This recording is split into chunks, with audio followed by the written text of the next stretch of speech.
Perfect. So a perfect way of thinking about this as well. So thank you so much. Thank you. Very nicely done. And suppose the problem's a little harder. So now we're going to do something a little bit different. So we have these giant decks of playing cards that make an appearance literally once a year in our office, and the rest of the time they're spent in that locker outside of my office. But this is cool because it allows us. on the internet. You can find anything on the Jumbo cards. internet. I also had to make a note for you for next year that we need to shuffle these cards. And I have to stop giving them away. I tend to give away most every prop that we use on stage, only to then regret it 364 days later. Where are those cards? Oh, right, I gave them away. Nice shuffling.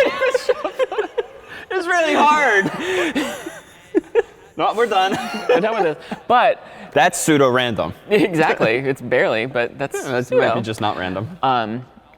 But the cards are actually a kind of a fundamentally different sorting problem.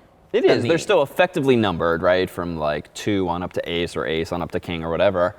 But there's the suits, right? The 4 different suits. So there's this opportunity, we hope, in doing this demonstration for students to bucketize somehow and realize maybe it's easier than sorting like 52 cards.